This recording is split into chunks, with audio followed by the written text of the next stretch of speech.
bicarakan tentang tajuk ini ialah Puan Nazlinda binti Zamani, Ketua Penolong Setiausaha Bahagian Kesejahteraan Rakyat, Kementerian Kemajuan Desa dan Wilayah KKDW. Untuk meneruskan sesi ini, saya serahkan kepada Puan Nazlinda. Dipersilakan Puan Nazlinda. Terima kasih kepada pengacara majlis. Assalamualaikum warahmatullahi wabarakatuh dan selamat tengah hari puan cik-cik dan puan-puan semua.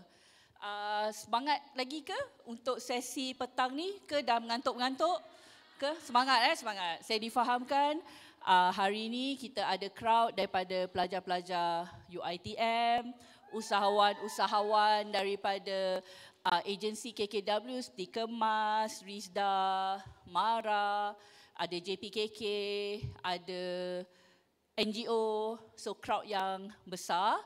Dan saya tengok untuk program seminar pada kali ini, kebanyakan speaker adalah daripada luar kementerian lah.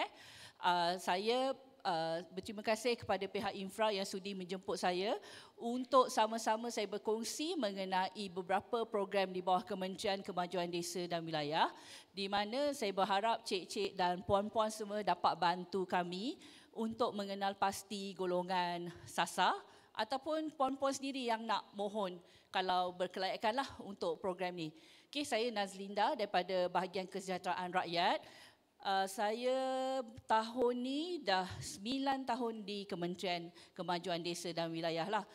Keseluruhan bekerja dalam kerajaan dah 20 tahun, insyaAllah Disember ni 21 tahun. So dah lama lah kerja kerajaan ni. Okey, saya orang KL. Okay, sebab takut ada yang tengok muka saya ingat orang Sabah, lepas ni nak cakap Sabah dengan saya memang tak boleh cakap. Saya tahu bah tu je, tu pun guna tak betul. Jadi baik saya cakap bahasa Melayu biasa. Saya orang Kuala Lumpur dan dibesarkan di kawasan bandar. Jadi bila masuk KKDW ni kena menjiwai hasrat dan aspirasi masyarakat desa. So 9 tahun ni macam-macam lah, saya pun dapat berpeluang pergi ke beberapa kawasan di Sabah dan tengok sendirilah kehidupan di luar bandar. Okey, so saya teruskan dengan slide saya. Saya nak cerita sikit dululah, sikit latar belakang, ada pasal dasar sikit. Okey, macam mana kita kata kawasan tu kawasan luar bandar? Kawasan luar bandar ni kawasan yang penduduk dia kurang daripada 10,000 orang dan di luar daripada kawasan pihak berkuasa tempatan lah. Macam di KK ni, walaupun bandaraya ada kawasan-kawasan yang kita klasifikasikan sebagai kampung lah, sebab masih ada kawasan kampung di Parlimen KK ni Okay, dan kalau kita tengok, saya nak kongsi sikit lah, dalam 8 juta penduduk Malaysia ni adalah penduduk luar bandar dan daripada 8 juta tu separuh adalah wanita. Jadi wanita ni sangat penting dalam pembangunan luar bandar. Kalau kita tak majukan wanita, kita tak boleh ke hadapan sebab separuh penduduk luar bandar adalah wanita.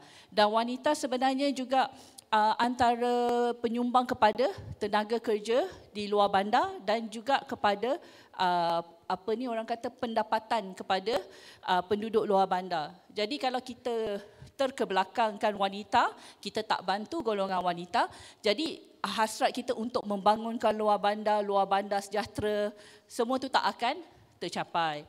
Okey, jadi kita ada lebih kurang 26,000 kampung dan lebih kurang 15,049 lah JPKK, JPKKP, JKDM. Dan kadar pengangguran di luar bandar adalah 4.6% dan kadar kemiskinan di luar bandar adalah 9.9%. Dalam nasional dalam 5% dan di Sabah kadar kemiskinan luar bandar masih tinggilah, tu 24.6% yang paling tinggi di Malaysia. Okey, maksudnya apa? Maksudnya masih banyak lagi usaha yang kita perlu buat untuk memajukan kawasan luar bandar di Sabah. Dan nombor-nombor yang di bawah tu pula ialah orang kata akses kepada infrastruktur lah. Sebab saya tak nak ulas sangat, sebab bila saya kata 9% elektrik, mungkin orang Sabah kata tak ada pun. Rumah saya masih tak ada elektrik kalau di kawasan-kawasan pedalaman Tapi saya difahamkan yang datang hari ini tak banyak yang kawasan pedalaman kan, di KK, Tuaran, Papar kan, bukan yang masih di kawasan pedalaman, betul. Okay, jadi mungkin tuan-tuan dan puan-puan semua tak ada masalah infrastruktur. Cuma biasalah elektrik ni sekali-sekala putus bekalan elektrik macam hari tu kan, ada di Sabah lama tak ada bekalan elektrik, bekalan air pun sama. Ini adalah masalah yang kita akan jumpalah dari masa ke semasa. Okay, so saya cerita sikit pasal dasar ni, saya tak nak cerita panjang-panjang, cuma saya nak bagi tahulah. Masa kita nak buat dasar ni, kita ada buat macam discussion berkumpulan, termasuklah kita pergi ke Sabah dan kita dapati ini adalah masalah-masalah di kawasan luar bandar lah. Maksudnya dulu masa zaman 70-an, majoriti penduduk Malaysia ni di kampung. Maksudnya dulu 75% duduk kampung, hanya 25% di bandar tahun 70-an. 50 tahun sekarang, kita tengok tadi, luar bandar 24% je, terbalik dah sekarang. Ramai dah pindah ke bandar, ataupun kita punya kampung sekarang dah tak macam kampung. Dia dah bertukar menjadi kawasan bandar. Okey? Jadi itu sebab kita kata penurunan populasi di luar bandar, kemudian pendapatan penduduk bandar dan luar bandar semakin lama semakin melebar. Okey? Jadi maksudnya penduduk di bandar gaji dia lebih tinggi, jauh lebih tinggi daripada penduduk luar bandar. Tapi kita di luar bandar juga kita mempunyai keinginan dan keperluan yang sama. Contoh saya bagi kereta. Okay, di luar bandar pun perlu beli kereta. Dan harga kereta dekat luar bandar sama dengan harga kereta di bandar. Betul, kereta yang paling mahal. Tapi gaji di luar bandar lebih rendah daripada di bandar. Okay, sama handphone. Sekarang yang latest apa? iPhone 17.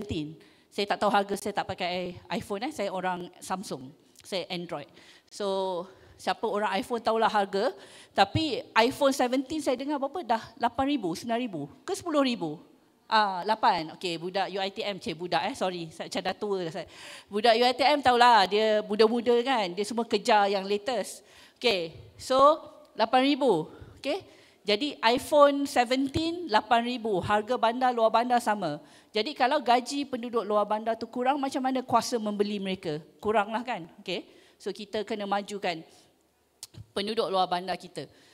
Kemudian masa zaman kita buat dasar ni, masa tu AI tak famous lagi. Kita buat dasar ni 2017, tapi kita dah cakap pasal revolusi industri 4.0. Betul. Okay, sekarang puan-puan saya nak tanya. Kalau keluar rumah, bawa handphone je boleh tak? Boleh kan? Saya pun bawa handphone je. Hari tu saya tertinggal purse saya kan. Saya macam, oh okey tak apa. Kalau dulu tinggal purse dah bergelabah dah. Tapi ni saya nak datang Sabah, saya bawa lah sebab ada IC kan. Nanti saya tak boleh masuk pula. Tapi kalau dulu kita tak bawa purse, kita dah takut. Sekarang handphone ada. QR code ke, kita letak debit card dalam Apple Wallet untuk geng Apple. Google Wallet untuk geng Android. Okay. Kita dah boleh buat bayaran, kita punya lesen pun digital sekarang, betul lah kalau polis tahan kan. Tapi saya screenshot lah, takut time dia tahan, time tu lah tak ada internet, so saya screenshot siap-siap lah sebab saya takut apa-apa jadi. So, tapi kebanyakannya dah ada dalam handphone kita, jadi kita pun dah bertukar, betul. Sekarang puan-puan kalau pergi ke bank, nak bank in RM50, RM100 pergi kaunter pun kaunter tak nak layan, betul. Dia suruh pakai mesin. Okay, puan-puan mesti biasa travel, orang Sabah mesti pergi Semenanjung ke, pergi Sarawak, naik flight. Semua check-in pun online. Online dan disuruh pakai mesin. Betul. Terutama kalau Air Asia, sampai luggage tag pun kita kena print pasang sendiri dah, macam kita kerja dengan airline pula. Okay, betul. Okay, tapi kalau kita semua tak keep up atau tidak mengikuti perkembangan semasa, tak tahu pasal teknologi, kita tak boleh survive. Okay, dan pengecualian tu tak ada untuk wanita kampung ataupun wanita luar bandar. Tak ada dia kata, oh saya wanita luar bandar, bila pergi bank kata saya nak pergi kaunter. Tak ada, dia kata pakai juga mesin. Betul. Dia tak ada kata, oh okeylah pergi kaunter. Tak. Okay, macam puan-puan nak renew lesen, nak register macam-macam sekarang, semua kena tahu pakai internet. Dan dia tak ada kata, oh wanita luar bandar tak perlu tahu. Kita kena tahu. Jadi itu adalah cabaran kita. Seterusnya, kebanyakannya aktiviti ekonomi di kampung juga dah ke arah perkhidmatan. Macam dulu mungkin puan-puan semua lebih kepada pertanian lah zaman-zaman dulu. Sekarang ramai yang dah jadi usahawan kan. Dah buka spa, perkhidmatan gunting rambut, bakery dan sebagainya. Okay, so kita dah tukar kita punya aktiviti ekonomi. Dan juga di luar bandar, banyak penduduk yang berumur lah, umur 65 tahun. Mungkin masa dia kerja, dia duduk di bandar-bandar macam di KK ke kan. Tapi bila dia dah bersara, nak balik kampung. Okay?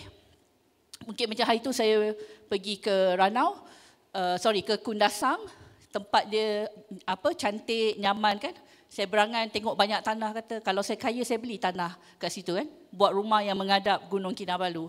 Tak adalah, heran lagi. Sekarang every time kalau saya pergi situ, nampak Gunung Kinabalu, keluar kamera. Mungkin kalau rumah saya dah betul-betul menghadap Gunung Kinabalu, saya dah tak heran lah. Saya macam hari-hari minum kopi pagi-pagi boleh nampak Gunung Kinabalu kan. Itu angan-angan lah. Tapi saya rasa semua orang pun akan ada persepsi macam tu kan. Bila dia dah bersara, malas lah nak duduk di bandar kan, nak jam ke apa ke. Walaupun saya ni orang KL, tapi saya pun fikir kalau besok bersara sanggup ke nak lalu traffic jam dan sebagainya. Mungkin taklah. Dan kemudian terakhir sekali, macam tadi saya tunjuk isu kemiskinan lah di luar bandar. Di mana puan-puan memainkan peranan yang penting untuk bantu kita mengatasi masalah kemiskinan. Okay, so ini kita punya dasar dan saya nak fokus kepada wanita, teras wanita lah apa-apa program.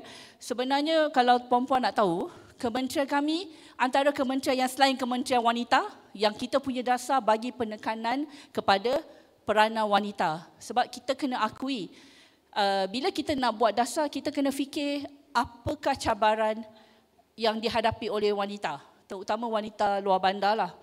Sebagai contoh, hari ini puan-puan semua boleh datang KK, ikut kursus 3 hari 2 malam. Semua ada anak kecil ke? Atau anak dah besar? Okeylah, UiTM ni student tak lah kan? Okay, dah besar. Sebab tu boleh datang, betul? Cuba kalau 10 tahun lepas masa anak membesar, kan? Orang kata datang Hilton, hotel 5 star pun fikir banyak kali. Transport, siapa nak jaga anak? Lelaki dia nak pergi kursus, dia tak payah fikir siapa nak jaga anak. Wife dia akan jaga. Tapi wife bila dia nak keluar, walaupun ada husband, dia akan fikir husband dia mampu tak jaga anak macam dia jaga. Hantar pergi sekolah ke, siapkan dan sebagainya. So, ini bukan saya cakap kosong. Ini adalah berdasarkan dapatan daripada kita buat focus group discussion dan sebagainya. Dan masalah ini dihadapi bukan saja wanita luar bandar di Malaysia, tapi di negara-negara ASEAN juga. Okay, baru-baru ni kita ada forum ASEAN, semua cerita masalah yang sama. Dia kata wanita ni uruskan keluarga. Jadi bila nak buat training 3 hari 2 malam ke lama-lama jauh-jauh, mereka tak boleh pergi. Jadi bila nak upgrade knowledge ataupun dia punya skill, okay, wanita ada masalah sikit. Bukan sebab mereka tak pandai atau apa, mereka tak boleh nak luangkan masa. Okay? So kita sebenarnya ada juga yang buat joke lah ataupun buat lawak, mereka kata kita kena empower lelaki juga. Sebab kalau tak, wanita-wanita tak boleh nak datang macam hari ini, ikuti kursus. Okay? So selain daripada itu, wanita juga kita kena tengok aktiviti ekonomi yang boleh dijalankan oleh wanita. Okay? Kita tak boleh bagi kalau mereka masih di peringkat yang ada anak-anak kecil. Kita tak boleh bagi dia buat kerja yang terlampau, orang kata fokus ataupun physically demanding, yang banyak guna tenaga fizikal. Ada satu kajian yang dibuat di, saya tak ingat, Bangladesh ke India, where dia bagi wanita di kampung ternakan ayam. Okay, ternakan ayam untuk bela lah. Okay? Tapi projek tu gagal. Kenapa? Okay, kenapa gagal? Sebab physically demanding. Dia kena jaga anak ayam yang kecil-kecil tu. Jadi dia tak mampu nak jaga sebab dia kena jaga anak, okay, tolong buat kerja rumah dan sebagainya. Tapi bila mereka tukar, mereka tak bagi anak ayam yang terlalu kecil. Sebab bila kecil dia fragile, dia perlukan jagaan yang lebih rapi. Dia bagi anak ayam yang dah besar sikit, projek tu berjaya. Kenapa? Sebab wanita tak payah nak menghadap ayam tu berjam-jam. Jadi projek tu berjaya. Jadi kita kena tengok semua benda-benda ni bila kita nak buat sesuatu program untuk wanita.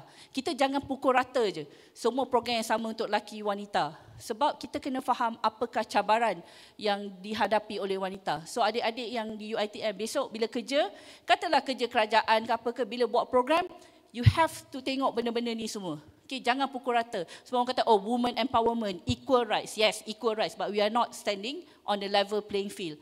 Okay, maksudnya, wanita ada benda-benda yang menyebabkan mereka terkebelakang. Okay? Jadi itu yang kita kena tengoklah bila buat dasar, dan kami di KKDW mengambil kira benda-benda ni bila kita membuat dasar dan program kita. Okey, so saya nak cerita salah satu program kementerian. Okey, sebab kebanyakan speaker untuk program ni daripada luar, untuk puan-puan membina jati diri, keterampilan. Semalam dah ada session dengan Cute Carrier, hari ni semua lebih jelita saya tengok, semua berketerampilan menarik. Okey, jadi saya hari ini nak bagi sedikit pendedahan mengenai program wanita, program kementerian, Okey, jadi SPKR ni fokus kita untuk pembasmian kemiskinan. Ingat tadi saya tunjuk statistik kemiskinan luar bandar tinggi. Jadi ini kita tunjuk program pembasmian kemiskinan di bawah KKW. Sebenarnya di Malaysia ni banyak kementerian, banyak agensi buat program pembasmian kemiskinan. Apa yang special di KKW? Untuk orang luar bandar. Orang bandar tak boleh minta program ni. Okey, jadi kita ada 4 program. Satu program bantuan rumah. Okey, slide ni nanti ada pada urus dia. Siapa pernah dengar PPRT? Boleh angkat tangan sikit? Okey, tinggilah sikit. Kita semua perempuan, okey. Semua pakai deodorant semua dah kan? Okey. Okey, PPRT? Okey. Okey. Okey, tak ada, saya rasa nanti boleh apa ni. Okey, PPRT kita dah buat nama baru, PPRS. Okey. Kita juga ada program peningkatan pendapatan yang sesuai untuk wanita-wanita. Kita ada program latihan kemahiran dan kerjaya, adik-adik kita daripada UiTM, tapi you all dah ada degree kan. Tapi boleh untuk kawan-kawan ataupun anak-anak perempuan yang mungkin tak berapa minat nak belajar atau tak ada pekerjaan, nanti saya akan ceritakan pasal program latihan kemahiran dan kerjaya dan program bina insan. So ada 4 Okey, saya nak cerita sikit. Okey, kita punya peruntukan untuk 5 tahun lebih kurang 2 bilion. Besar untuk pembasmian kemiskinan. Okey, tapi 2 bilion ni pun saya tak nak cakap tak cukup. Kalau kita tanya sentiasa tak cukup. 2 bilion ni pun kita dapat bantu ramai orang, tapi masih ramai lagi yang memerlukan. Okey. Jadi ni saya tunjuk lebih kurang. Okey, so kita dah bantu lebih kurang 92,000 orang dengan 2 bilion. Okey. Sikit lah kot kan. Mesti 2 bilion dah ingat 100,000. Sebab kos kita nak bantu macam untuk rumah dan semua agak tinggi. Okey. So dah lebih kurang 92,000 orang. Okey, untuk Sabah, rumah saja untuk rumah saja Sabah kita dah tolong masyarakat luar bandar di Sabah yang miskin-miskin tegar, kita dah bina 3,725 unit rumah dan kita dah baiki dalam 14,000 rumah. Tapi masih tak cukup. Sabah sebenarnya paling tinggi yang dapat peruntukan untuk program ni lah, dalam 30%. So daripada 2 bilion tu 30% ke Sabah. So banyaklah untuk Sabah. Okey, macam mana nak layak untuk mohon SPKR ni? Satu, ketua isi rumah dia miskin atau miskin tegar lah. Sama ada bapa ataupun ibu kalau dah bercerai ataupun dah kematian. Okey, miskin dan miskin tegar. Ataupun dia disahkan dalam e-kasih. Puan-puan pernah dengar apa e-kasih? Okey, pernah Okey, ketua adik-adik di bawah Jabatan Perdana Menteri ICU, kita ada daftarkan siapa yang miskin tegar ni, dia ada borang dan kita akan daftarkan lepas siasatan, kita akan daftarkan dia sebagai miskin tegar dan dia layaklah menerima bantuan. Maksudnya, sebab tadi saya kata banyak agensi buat program pembasmian kemiskinan. Bila ICU dah siasat, sekali itu saja. Kalau tak JKM, Jabatan Kebajikan Masyarakat nak bantu siasat, KKDW nak bantu siasat, berapa kali siasat, orang yang miskin pun kata siasat, saya punya bantuan tak dapat. Jadi kalau yang e-kasih ni dah siasat sekali. Okey. Kemudian fokus grup daerah atau negeri di Sabah boleh juga perakukan di pejabat daerah ataupun agensi kerajaan macam ICU ataupun di Semenanjung Jabatan Kemajuan Orang Asli pun boleh sahkan orang tu miskin ataupun miskin tegar, ataupun di kementerian kami lah, kami akan buat siasatan dalaman. Okey, dan juga kita bagi keutamaan kepada warga MAS, OKU, ibu atau bapa tunggal yang ada tanggungan yang ramai lah. Tanggungan tak semestinya anak. Kadang-kadang kita sekarang ni kita panggil generasi sandwich, bukan Gen Z. Sandwich, kenapa sandwich? Kena jaga mak bapak, kena jaga anak. Kita kat tengah-tengah, sandwich. Okay, kita berada di zaman yang parents kita mungkin tak ada saving yang cukup. Okay, kita mungkin rasa selesa sikit, kita mungkin di M40, tapi ibu bapa kita dulu susah. Jadi mereka tak ada KWSP, tak ada pencen, tak semua orang mak bapak dia kerja kerajaan, betul? Mak bapak saya pun tak kerja kerajaan. Okay, mengharapkan duit KWSP, tapi kalau gaji kecil, KWSP pun akan habis. So generasi sandwich ni dia kena tanggung mak bapak, dia kena tanggung anak. Okay, itu tanggungan yang ramai lah. Ataupun mangsa bencana berskala kecil, bukan yang 500 rumah ke apa kami tak boleh bantulah. Okay, sebab kalau 500 rumah habislah. Sebab di Sabah ni setahun rumah 800 rumah aja. Kalau 500 di satu kawasan tu, orang lain kami tak dapat bantulah. Sabah ni besar. Okay.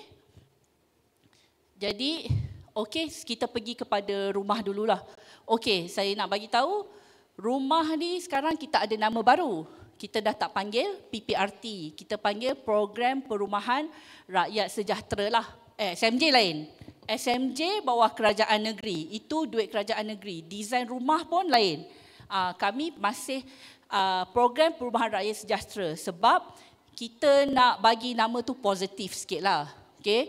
Kadang-kadang yang PPRT ni yang terima dia malu sebab dia kata, oh maksudnya saya yang termiskin. Dia bantu anak tapi dia malu. Okay. S tu lebih positif lah, sejahtera. Okay. Kita bagi, kita bukan mesti puan-puan ke adik-adik cakap, lah kerajaan ni baik-baik tukar nama je. Okay, kita bukan tukar nama je, kita tukar, kita tambah peruntukan, kita tukar desain rumah. Kita tak nak lah asyik-asyik tukar logo, tukar nama je. Okay, kita ada buat pembaharuan. Okay. Jadi ini desain rumah kita yang barulah. Okay, boleh nampak kat sini kan, ada desain rumah baru. Okay, saya tutup pula skrin. Okay, sekarang ni warna kelabu dan macam putih. Sebelum ni coklat-coklat putih. Okay, sekarang warna kelabu lah. Kalau sekali tengok macam rumah moden dah. Macam tak nampak macam rumah orang miskin. Okay, jadi skop bantuan kita di kawasan luar bandar. Dan dia mesti tiada rumah. Ataupun rumah dia tu dah rosak teruk. Dan dia mesti ada tanah lah untuk bina baru. Dan baik pulih ni, rumah dia rosak tapi boleh baiki. Okay, saya hari tu saya baru pergi di Ranau lah. Memang rumah dia sangat teruk, kita bagi dia rumah yang baru. Okay, dan baik pulih ni melibatkan komponen asas. Nanti saya tunjuk apa komponen. Baik pulih bukan renovate, bukan extend. Jangan mohon untuk extend. Oh, saya nak extend dapur. Dapur dah okey tapi nak besar lagi. Tak boleh. Renovate tak boleh. Nak ada kitchen cabinet tak boleh. Nak bilik air, nak ada spa, shower yang macam dekat Hilton tak boleh. Okey? Tapi kalau bilik air tu macam dinding dia dah teruk ke apa ke, itu boleh. Okey? Okey. Untuk tahun depan, kita tengah tunggu daripada ICU. Sekarang ni, untuk yang sekarang ni, gaji bawah RM2,589 ke bawah layak memohon. Okay? Kita tak bagi B40 sebab rumah ni terlampau tinggi permintaan. Lebih daripada bajet yang kita ada lah. Okay? Tapi tahun depan insyaAllah akan naik ke 2,700. Okay? Okay? Sebenarnya saya rasa, masa saya masuk KKW ni saya terkejut sebab kerajaan bagi rumah percuma. Dekat bandar tak dapat. Okay? Susah macam mana pun, kena macam rumah apa, PPR di bawah Kementerian Perumahan dan Kerajaan Tempatan masih kena bayar.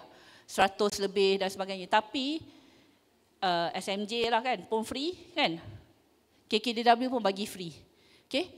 Dan saya, sebelum saya duduk di bahagian kesejahteraan rakyat, saya di bahagian dasar. Saya banyak jumpa delegasi antarabangsa. Kalau saya cakap, we are giving the house for free. 2-3 kali dia tanya. Are you sure? Yes, I'm sure. Are you sure it's free? Yes, I'm sure. 3-4 kali tanya, dia tak percaya. Sebab dia kata, why your government is so nice giving free houses? We would never do this. Okay? Saya dengar daripada delegasi India, daripada Indonesia. Dia orang memang terkejut. Sebab dia kata hari tu, baru-baru ni, tahun ni, kita terima delegasi daripada Turki. Dia kata, how can your government give the house for free? How can? Dia tanya, macam mana? Dia tak percaya. Sebab pada dia, bagi rumah free ni tak menguntungkan, tak bagi apa, kan sekarang ni kita cakap pasal GDP dan sebagainya, dia tak menyumbang. Okay, tapi kerajaan Malaysia daripada 30 tahun dahulu sampai sekarang masih baik, masih lagi bagi rumah percuma. Okay, kenapa? Sebab kalau kita bagi rumah, sekurang-kurangnya kalau siapa yang menyewa, dia boleh simpan duit sewa tu guna untuk, bukan untuk joli, untuk beli makanan yang lebih baik, okay? Pendidikan anak-anak, simpan, okay? So kita harapkan yang itulah, dan juga bagi keselesaan. Okay, so ni cerita sikit lah. Okay, so kalau ni pintas lalu lah, maksudnya dulu-dulu masa kita perkenalkan program ni, harga rumah 2,000 je. Sekarang 79,000, tapi di Sabah 85,000. Bukan cash kita buatkan rumah.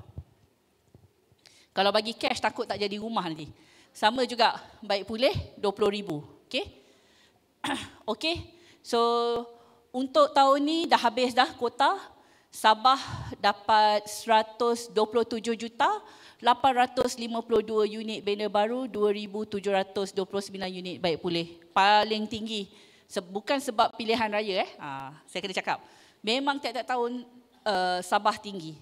Daripada 2021 sampai 2025. Sebab kita ambil kira keperluan rakyat Sabah. Second Sarawak. Sabah, Sarawak, Kelantan. Kalau di Semenanjung. Jadi ini yang tadi saya cakap, komponen penjendamaan semula bukan semata-mata tukar nama, tapi kita tukar reka bentuk, kita tambahkan kos sebab kita tahu harga barang semakin meningkat. Okay. So ini syarat-syarat dia, tidak mempunyai rumah. Okay. Rumah, kalau ada rumah pun terlalu uzur dan tidak boleh dibaiki lah. Kalau baiki tu kos dia tinggi sangat. Okay. Ada tanah. Okay. Dan yang terakhir, kalau dia tanah tu dikongsi, ada kebenaran daripada semua pemilik tanah. Ramai tanya saya, kalau dia miskin, mana dia ada tanah? Kenapa kerajaan tak bagi dengan tanah? Kami di federal pun tak ada tanah. Kerajaan negeri kena bagi. So negeri pun susah kadang-kadang nak bagi tanah, mereka ada perancangan. Jadi nak tak nak memang kena tolonglah cari tanah. Okay? Sebab kami tak boleh nak supply dengan tanah sekali. Okay? Tapi student UiTM yang baru nak grad ni tak boleh minta muda lagi. Kerja dulu. Okay, kerja dulu. Nanti ada yang datang jumpa kata, "Puan, saya punya gaji baru kerja 1,800, boleh lah saya mohon rumah." Umur berapa dek? 22, tak boleh lah. Saya bukan dengki, nanti kata, "Oi, dengki penceramah tu." Saya pun umur 30 tahun baru dapat beli rumah sendiri. Okay? Menyimpan semua baru dapat beli rumah sendiri. On average lah, kebanyakannya saya nanti boleh kira lah umur. Saya lahir tahun 81. Orang-orang yang umur lebih kurang saya ni beli rumah umur macam itulah, 30 lebih. Kecuali dia memang anak orang kaya, mungkin lepas-lepas grad bapak dia bagi, nah saya hadiahkan apartment. Okay? So untuk orang yang bukan anak orang kaya biasa-biasa, so 30 plus. Okay? Jadi adik-adik yang baru grad ni, tak perlulah besok grad, lusa beli rumah. Okay? So kerja dulu. Okay? Jangan mohon PPRS ya. Tak layak pun. Semua ada degree kan.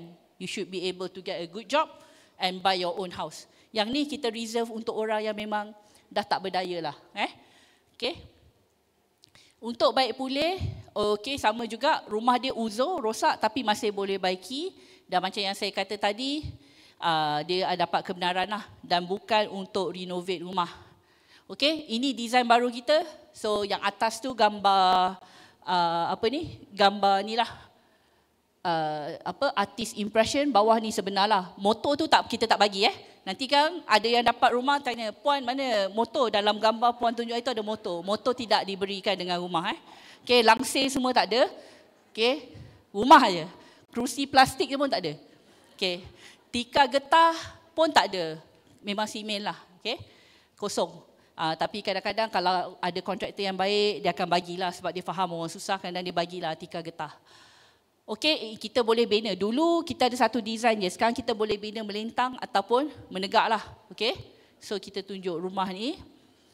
Ini dalaman dia, tapi ini model lah. Okey, so kenapa sekarang ni kita kata design mesra syariah? Saya faham di Sabah ada yang non-Muslim, jangan kata, "Oh, lepas ni dapat rumah ni jadi Muslim." Bukan. Okay, mesra syariah, patuh syariah tu bukan apa. Kita bagi privacy. Okay, kalau perempuan semua tengok, okay, pintu oren kan? Okay, ada dinding. Jadi pintu bilik ni kalau ada tetamu datang, tak nampak. Kalau orang belum bangun ke apa ke, orang kat depan ni tak nampak. Okay, jadi dia ada privacy. Jadi masuk-masuk, okay, ada ni ruang boleh makan, sofa, dan dia ada dinding. So bilik air semua dekat belakang ni. Jadi orang tak nampak. Katalah ada tetamu datang rumah 9 pagi, ada anak tak bangun lagi. Okey, biasalah kan. Okey, student UiTM bangun pukul apa? Kalau tak ada kelas? Pukul 6. Oh, bagus. Tak ada yang bangun lambat Stay up malam pukul 4 pagi pun, besok pukul 6 bangun. Oh, bagus-bagus. Lebih baik 6 petang. Ada akak-akak kat sini kata pukul 6 petang. Lebih bagus lah daripada saya zaman belajar dulu. Okay. Saya sebab saya student last minute bangun, tengoklah. Kalau tak ada kelas, kadang-kadang kelas pagi pun tak pergi. Jangan jadi macam saya. Okay. So, saya balik kepada sini. Okay. So, ni dapur. Jadi, bila kita tengok ni ada privacy. Jadi, tak adalah orang kata orang tahu apa jadi di belakang lah. Lepas tu kalau nak kemas pun tak susah. Rumah ni saiz dia 680 kaki persegi. Besar jugalah. Okey, perabot-perabot ni tak datang dengan rumah. Okey, ini gambar. Okey, nanti kan dia kata okey, yang ni dia beli kat Shopee nanti kata oh, orang ni kaya. Yang nampak macam ada batu marble ni, yang ada TV tu, dia beli kat Shopee. Saya pergi tengok sini rumah tu, dia stiker je. Dia bukan pasang marble lah. Dia macam orang ni dia pandai decorate rumah. Nanti ada kata pula, oh orang kaya pun dapat rumah. Bukan. Dia memang pandai decorate lah. Lepas tu, ni pun rumah kat belakang ni, tikar getah dia pasang, meja, kursi meja. Yang bawah tu yang kosong. Masuk-masuk tu macam tu lah kalau rumah yang kita bagilah. Kebanyakannya ni. Okay? Ini dua rumah yang berbeza lah. Dia pandai decorate lah. Sebenarnya rumah ni atas kita lah. Nak hias macam mana. Okay? Kalau kita pandai hias rumah yang murah pun, yang belanja murah pun boleh nampak cantik. Macam dekat TikTok semua kan. Ada satu influencer yang famous tu, siapa? Yang pakai barang Smack tu, saya lupa nama dia. Okay. Yang ni pula dapur. Dapur pun muat juga kalau nak letak meja bulat lah. Tapi bila nak masak tu macam, okay, ataupun macam ni rumah orang lain, ni rumah orang lain. Dia buat dapur di tepi tu, okay. Dan sink lah. Tengok kami baik, yang kaunter ni kita bagi okay. Yang kaunter yang dekat sink tu. So walaupun rumah PPRS tapi ada kaunter lah, kaunter kitchen cabinet sikit, okay. Ini yang bilik tidur lah. Rumah-rumah dan toilet. Toilet boleh pilih lah nak tandas cangkung ke duduk ke, okay. Dan bilik air. Yang dua ni, yang tengah-tengah shower ni rumah di Sabah. Cantik dia punya kontraktor bagi tiles macam tu. Okay. Video ni boleh play tak? Saya tunjuk sini.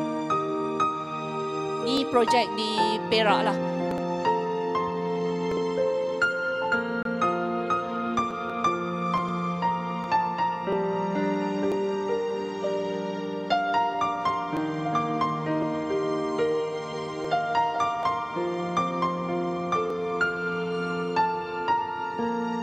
Majlis perasmian lah. Kalau rumah biasa tak ada bendera-bendera tu. Sebab hari tu ahli parlimen nak datang.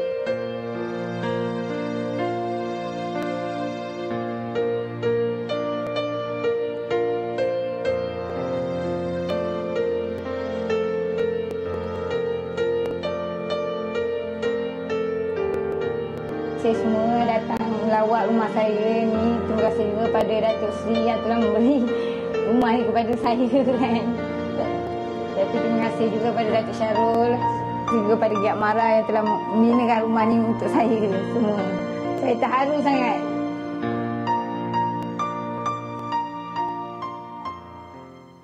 Okay, so sebenarnya saya nak tunjuk ruang dalam rumah tu. Okay, so puan-puan semua boleh imagine lah rumah tu macam mana. Selesa lah saya dah tengok.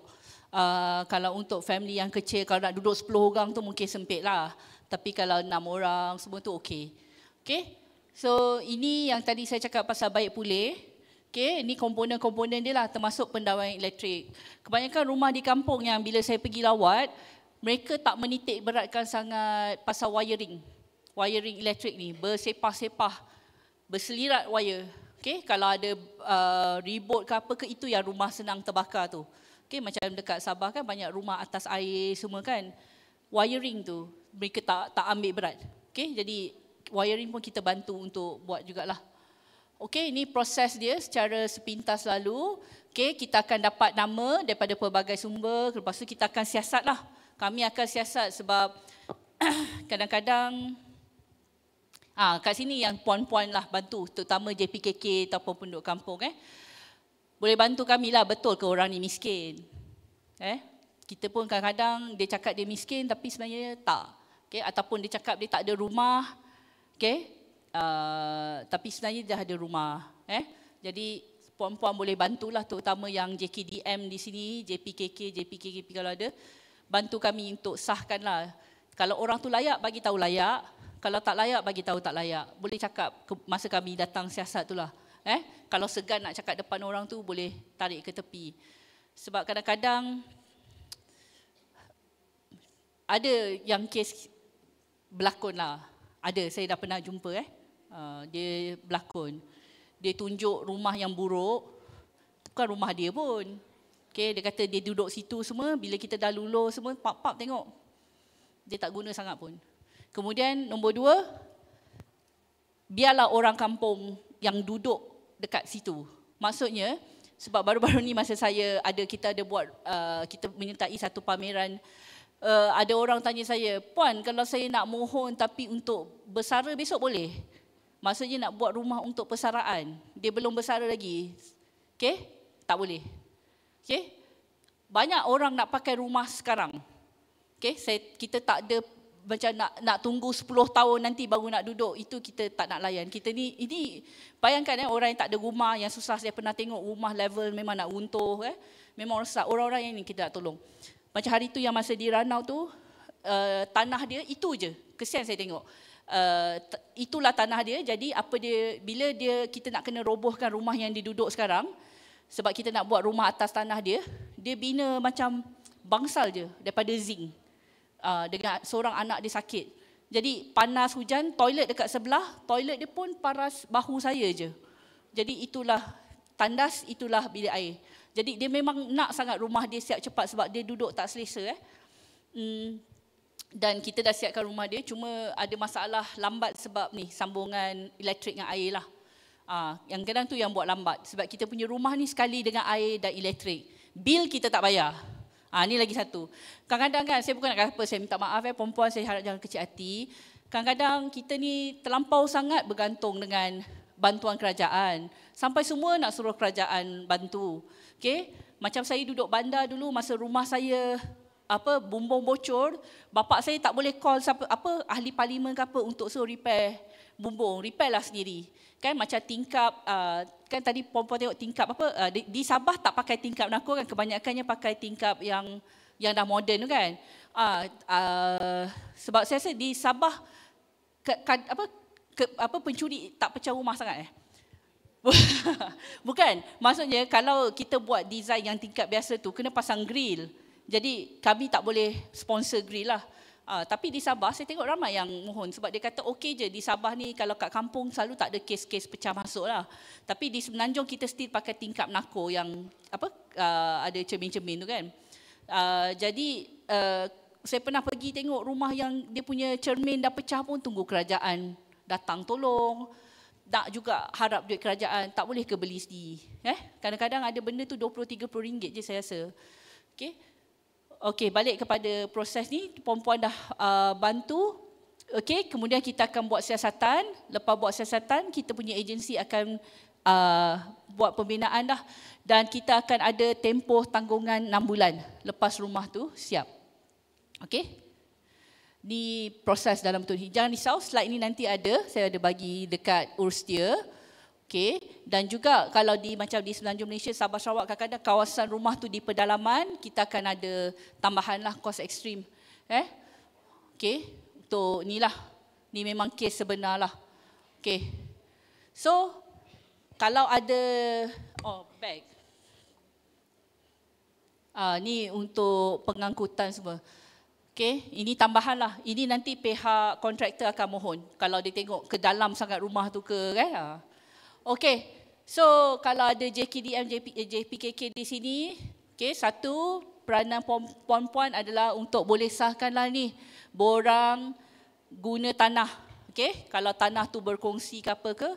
Okay, dan semua perkhidmatan, siapa JPKK ke JKDM sini? Angkat tangan boleh tak? Ramai tak? JKK ke? Ada? Okay, tak nak mengaku Okay, tak apa, tak mengaku tak apa. Tak nak angkat tangan. Okay, tak apa. Okay.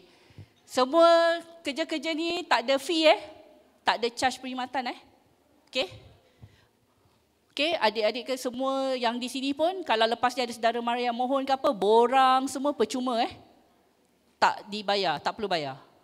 Kalau ada orang minta duit tu, itu bukan daripada kementerian. Kami tak mengenakan sebarang charge pun. Borang nak sah-sahkan dokumen ni, tak ada Jadi saya mohon, puan-puan kat sini pun janganlah terjebak. Semalam ada ceramah SPRM kan.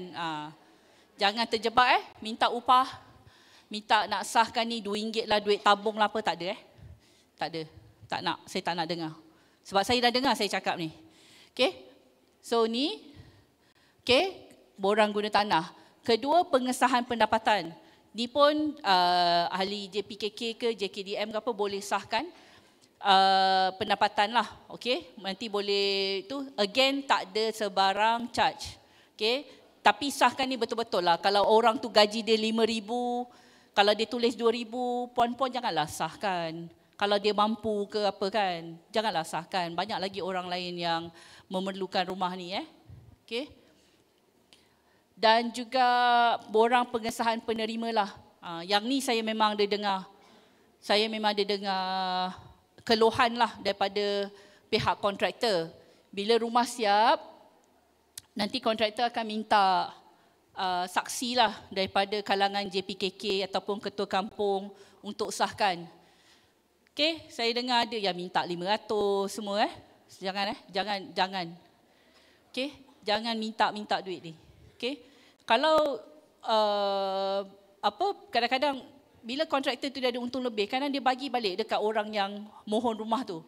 Dia bagi tikar, dia bagi grill, dia bagi bantuan makanan. Jadi puan-puan jangan terjebaklah dengan minta-minta duit ni Okay. So ni gambar yang saya nak tunjuklah untuk dalam pembinaan.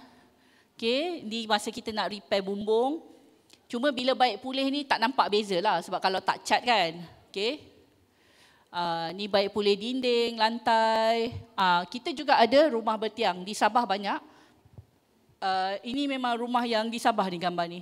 Okay, rumah bertiang. Jadi kalau rumah tu kawasan banjir ke apa ke, boleh mohon yang bertiang lah.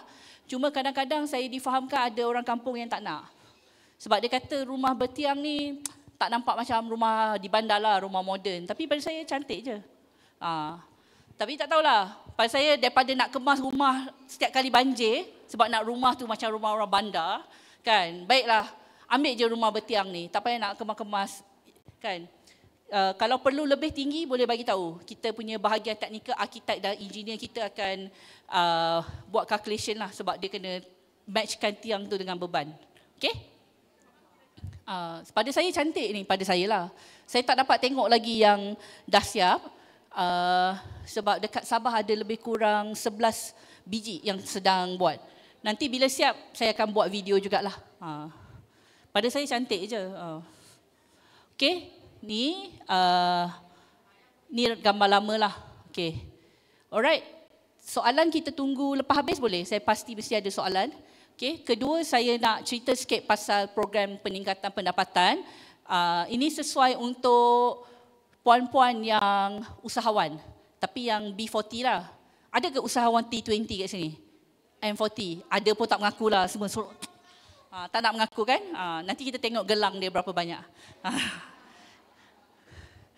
Okey, siapa angkat tangan kah? Okey, program peningkatan pendapatan ni kita nak bantu. Tadi kita dah bagi rumah, betul? Sekarang kita nak bantu dia generate income lah, menjana pendapatan. Okey? Untuk yang ini tak ada SSM pun boleh mohon. Okey? Sebab kita lebih kepada nak bantu dia memulakan aktiviti ekonomi. Jadi kita nak menyediakan bantuan dari segi peralatan lah dengan bahan mentah. Okey, itu bantuan dia kita bagi mesin, aset latihan, kursus kalau perlu. Dan yang ini kita bagi juga untuk B40. Miskin tegar dan B40 lah. Dan juga kadar bantuan dia RM10,000 tapi bukan cash lah, dari segi barang dengan latihan. Okey? So dia ada dua, satu mentor-mentee dan satu individu. Secara peribadi saya suka yang mentor-mentee sebab mentor-mentee ni kebanyakannya berjaya lah sebab ada orang bimbing. Saya bukan nak kata apa, kadang-kadang kita bila seorang-seorang ni hanyut. Okey, macam di Sabah saya ada satu projek mentor-mentee pertanian. Dia tanam sayur dekat area Sandakan. Dan projek tu apa yang saya suka, dah 8-9 kali dah sayur tu ditanam. Maksudnya dia bukan habis macam tu je.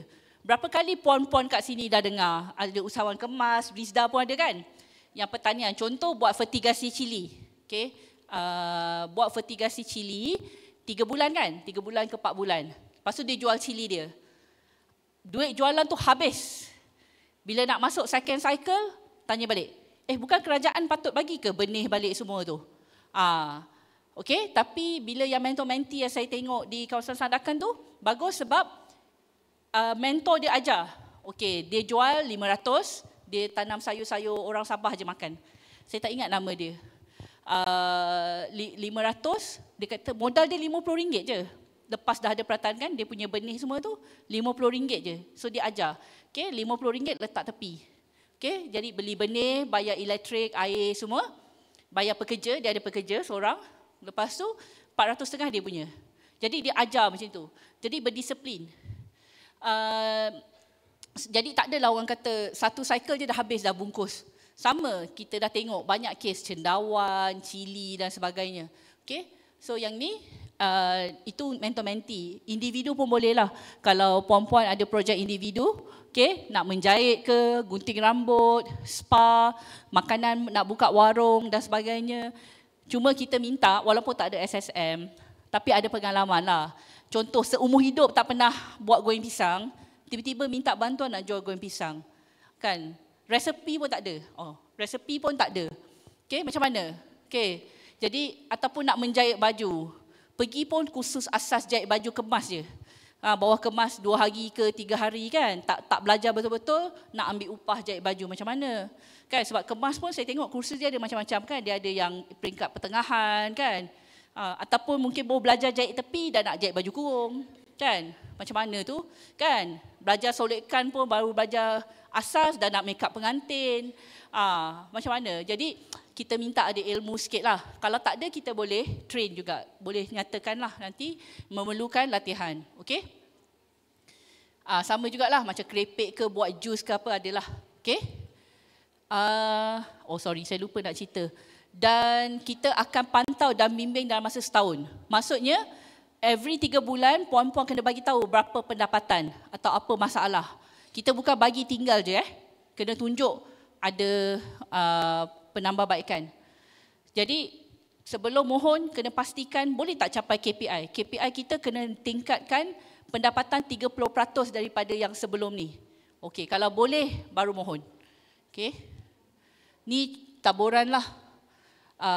Kalau kita tengok Sabah pun dapat banyak sepanjang 3 tahun. Labuan ada sikit. Okay, kebanyakannya pertanian dan inilah. Okay, kita tengok ada bidang makanan, perkhidmatan. Perkhidmatan ni termasuklah repair motor, kereta, gunting rambut, spa. Produk hiliran ni macam buat kerepek, lain-lain ni craft tangan dan sebagainya. Dan kita tengok 2024 saya tak ada figure lagi. Lebih 70% daripada peserta kita semua dapat tingkatkan pendapatannya sekurang-kurangnya 30%. Maksudnya kalau sebelum ni, sebelum mohon bantuan ni gaji 1,000, dia kena naik sekurang-kurangnya 1,300 lepas dapat bantuan. Okey, itu yang kita katalah. Macam ada yang pernah tanya, okey kalau sebelum ni katalah dia bekerja dengan warung, okey jual burger ke apa ke, dia kerja. Sekarang dia nak buka warung burger dia sendiri, boleh ke? Boleh. Janji dia ada ilmu dengan pengalaman lah. Tapi bukalah jauh sikit daripada tokek asal dia. Janganlah bersaing duduk sebelah-sebelah kan. Mentang-mentang KKDW kata boleh mohon, dia pun minta. Okey. Dan ni contoh-contoh yang terima peralatan lah. Macam warung, mesin jahit, repair kereta, gunting rambut, spa pun ada. Cuma saya nak minta tolong juga. Sebab saya punya pengalaman. Okey, sebelum mohon, pastikan puan-puan punya rumah punya electric supply tu boleh tampung lah. Okey, janganlah minta oven lah, freezer lah, apalah sekali. Bekalan elektrik one phase. Cucuk je habis terbakar, bukan terbakar, meletup semua satu rumah. Okey, jangan macam tu Janganlah, bukan saya marah bercakap tinggi. Kita tengok dulu, rumah kita boleh tampung tak? Kalau perlu buat wiring buat.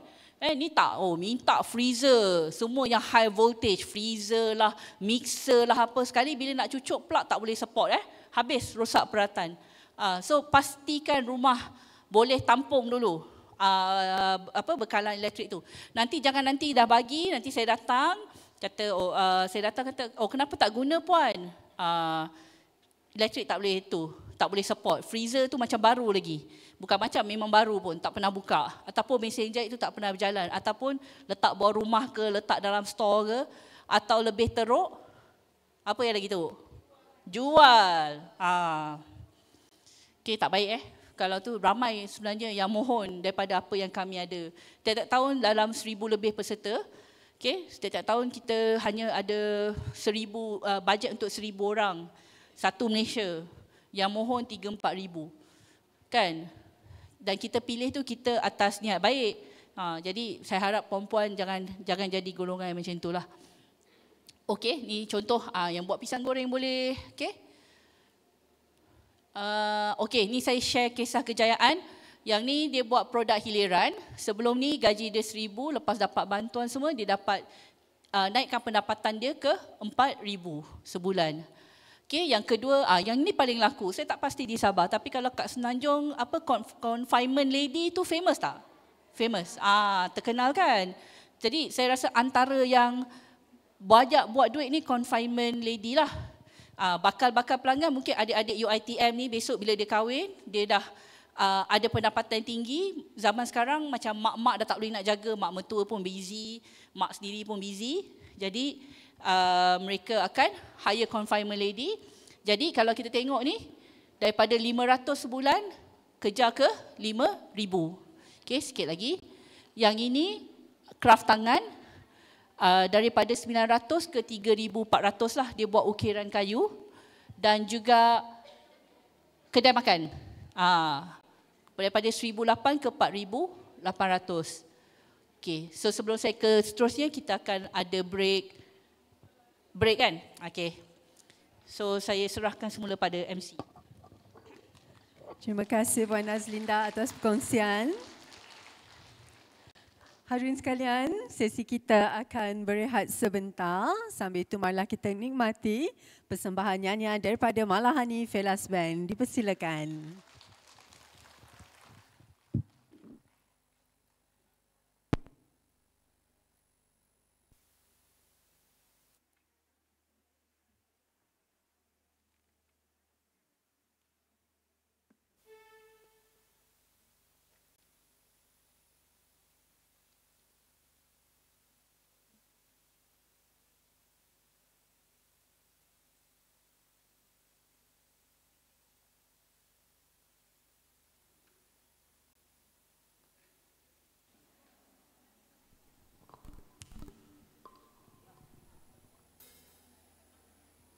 Assalamualaikum, selamat petang.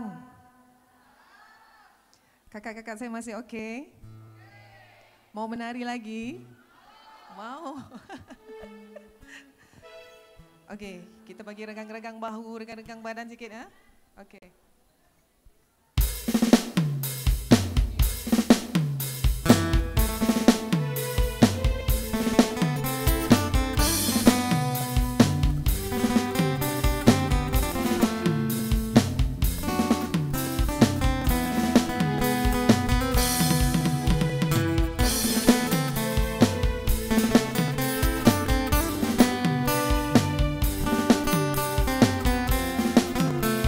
boleh nyanyi bersama.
Goyanglah sedikit, stresnya petang-petang.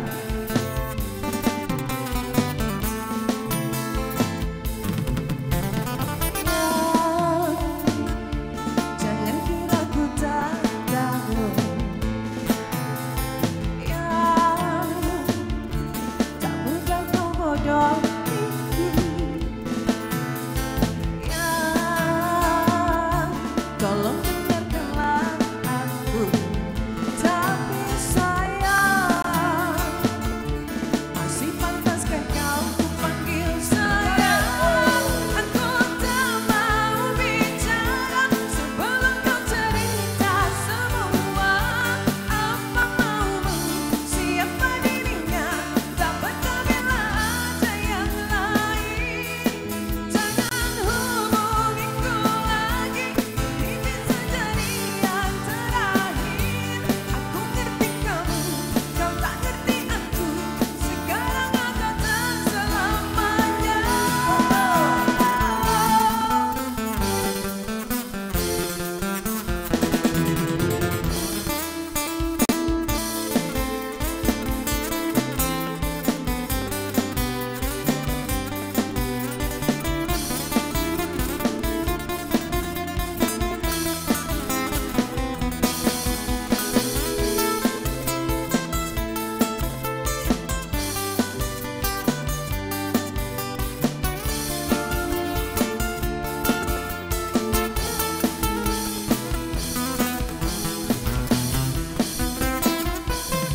Sayangku mau bicara, aku akan cerita semua. Apa mauku, siapa dirinya, karena memang tak ada yang lain. Terus hubungiku lagi, jangan bilang ini yang terakhir. Aku ngerti kamu, kamu ngerti aku sayang kamu selamanya.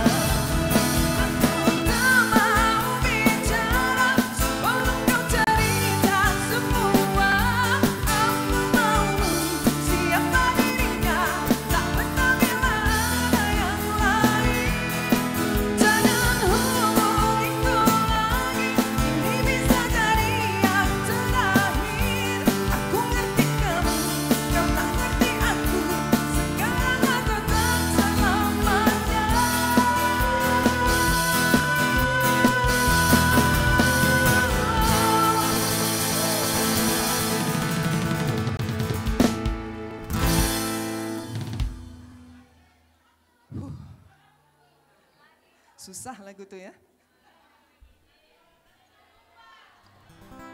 Lagu apa?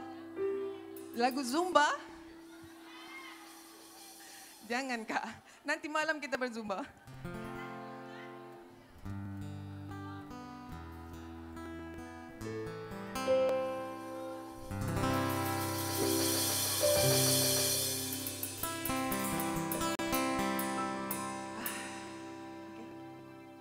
Saya mau ajak menyanyi lagu ni lah. Apa tu? Statue.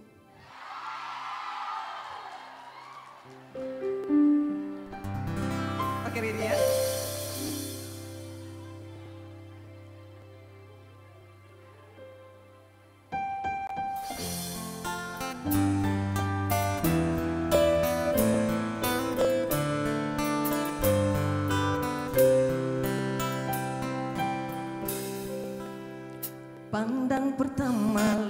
Nona langsung suka. Nona salting saja habis buang muka. Sama buku pun senyum tiap hari sampai fly. Datang dalam mimpi ingat Nona mengislah. Nona statue setelan cuek aduhai. Kalau abang suka jangan buang muka. Jangan setelan cuek nanti malu di abang. Kan bilang saja jangan pura-pura. Ada seterima asal abang bicara. Statue, statue, setelan cuek baru malu. Aduh adik ini mau juga abang yang rayu. Statue, statue, setelan cuek baru malu. Aduh adik ini mau juga abang yang maju. Hey!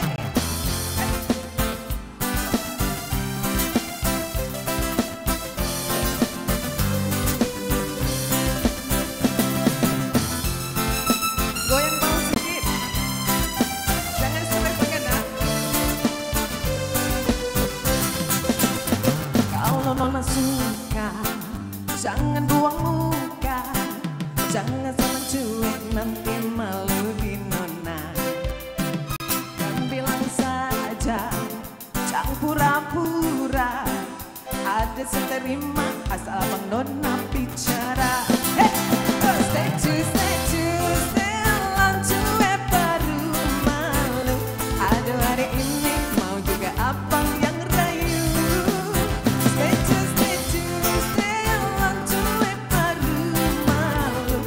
Aduh hari ini mau juga abang yang maju. Pandang pertama lihat Nona langsung suka. Nona setting statue habis buang muka. Sama buka pun senyum tiap hari sampai fly. Sampai dalam mimpi ingat Nona menislah. Aduh statue setelan cuek aduhai. Hey! Aduh abang bukan maksudku begitu. Masalah statue bukan berarti tak mau. Jual mah dikit kan bisa. Coba kasih effortnya saja. Kalau memang cocok. Statue, statue, setelan cuek baru malu. Aduh hari ini mau juga abang yang rayu. Statue, statue, setelan cuek baru malu. Aduh adik ini mau juga abang yang maju. Say!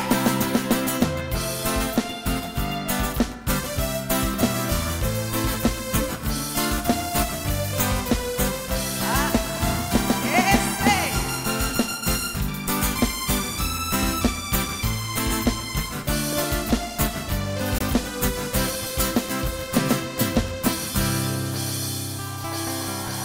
Thank you.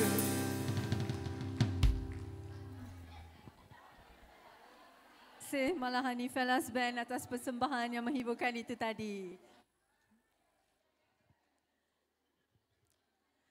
Hadirin yang dihormati, sesi kita akan bersambung lagi. Saya serahkan pentas kepada Puan Nazlinda. Dipersilakan.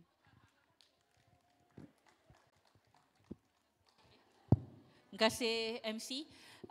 Saya rasa macam anti-climax pula lepas dah joget-joget kan. Lepas tu saya masuk bagi ceramah macam boring sikit. Tapi harap-harap puan-puan segar, masih segar dan band akan perform lagi nanti. Tapi saya harap sesi saya ni lebih pada nak, satu, perkenalkan program. Dua, kalau puan-puan nak mohon, kalau layak boleh mohon. Tiga, saya mohon untuk sampaikan kepada kawan-kawan di kawasan luar bandar sebab macam tadi ada 8 juta orang. Kami ni dekat kementerian berapa puluh orang je. Jadi saya nak jumpa 8 juta orang untuk cerita, mungkin saya tak dapat jumpa. Jadi itulah peranan puan-puan dan adik-adik semua untuk bantu kami sebarkan apa program-program di kementerian. Sebab bila saya buat macam roadshow ke apa, bila kita turun padang, benda yang pertama dia orang cakap, oh kami tak tahu pun benda ni ada. Itu ayat yang paling orang kata famous lah. Kalau setiap orang kali saya dengar ayat tu saya dapat RM1, mungkin saya dah jadi jutawan dah sekarang. Sebab every time tu, tak tahu pun ada. Okay. Jadi kita teruskan sebelum nanti saya akan buka lah untuk sesi soal jawab. Okey, program latihan kemahiran dan kerjaya. Ini adalah program kemahiran.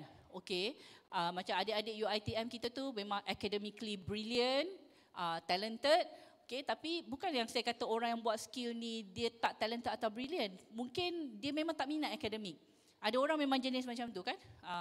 Dia jenis pakai tangan semua, dia tak suka belajar akademik, duduk dalam classroom. Okey, ada orang dia boleh. Jadi ini untuk kemahiran. Dan kadang-kadang kita pun faham bila keluarga daripada keluarga miskin tegar, dia kena pilih. Nak kerja ke, nak cari duit ke, nak belajar. So inilah program untuk mereka. Okay? Jadi kita akan bagi dia latihan kemahiran. Dan kita bagi bantuan untuk kursus jangka pendek lah. Dan jangka sederhana, bukan jangka panjang. Okay? So again, untuk B40 pun boleh. Tapi miskin tegar diberi keutamaan lah. Okay, B40 kan sampai 5,000 lebih gaji, boleh. Okay, 15 sampai 65, tapi selalu 65 dia tak bagilah. Kita bagi yang bawah 40. Okay, kalau 65 baru nak belajar skill baru tu, mungkin susah sikit ataupun dia dah tak minat. Macam kata tadi, ada puan ni dia cakap nak masuk jarum pun tak nampak dah.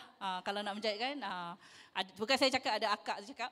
Okay, akak pula sekali saya lagi tua kan. Ada puan ni cakap kan. Ataupun nak bertukang ke apa ke dia dah tak boleh sangat Okay, jadi 15,000 ni again bukan cash, kita akan bagi dalam bentuk bantuan lah.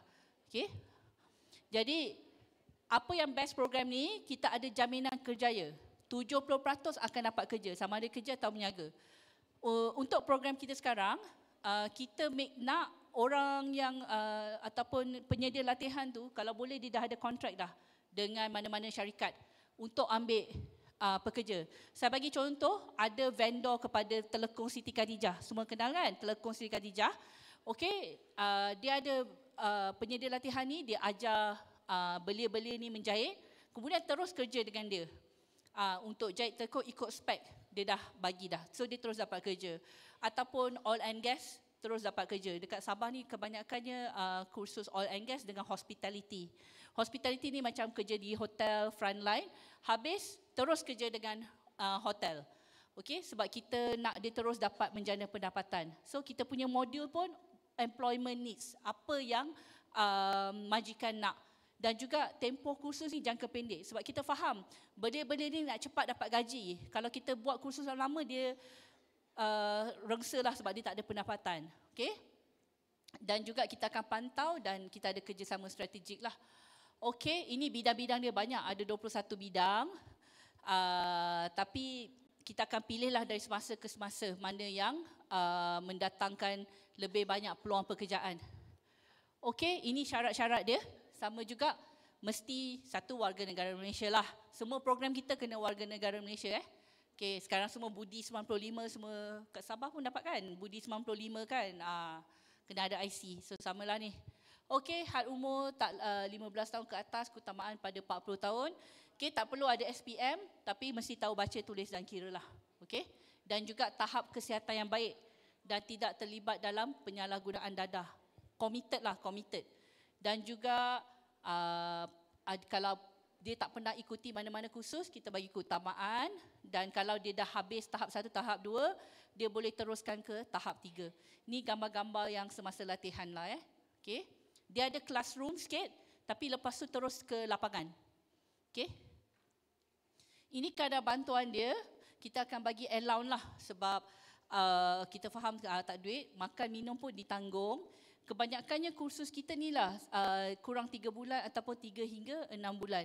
So dalam yuran ni kita dah bagi kos, yuran, peralatan, kos peperiksaan, logistik, allowance dengan makan minum dan penginapan lah. Okey, kalau macam kursus-kursus yang ada pensijilan antarabangsa macam kursus oil and gas dan sebagainya, kita akan dapatkan sekali sijil tu. Jadi mereka yang ikuti kursus ni, lepas habis dia akan dapat kerja. Dan lepas tu kalau dia rasa dia nak tukar majikan ke nak kerja di luar negara pun boleh sebab dia dah ada sijil yang diiktiraf. Okey, ni contoh-contoh kisah kejayaan lah. Okey, macam ni auto detailing kereta dari segi finishing. So kebanyakannya akan dapat pekerjaan lah. Ada 10 orang, ada yang gaji 1,800, 1,700, yang paling kerja sendiri 1,200. Okey. Yang ini pula servis penghawa dingin. Kebanyakannya mendapat pekerjaan lah 1008, 2003, 2000 yang paling tinggi yang bekerja sebagai maintenance lah di hotel 3000 lebih.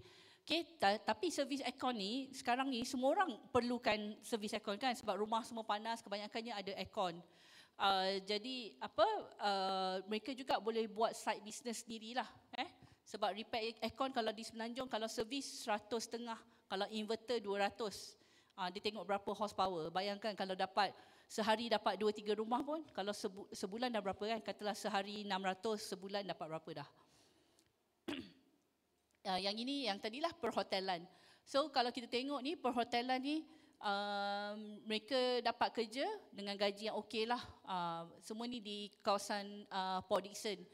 Jadi dia selalunya yang bagus hotel ni kita akan dapat penginapan dengan makan minum lah lepas tamat. So yang ni di bawah Yayasan Pelajaran Mara. Okay. So saya tunjuk sikit lah, ni video yang untuk oil and gas.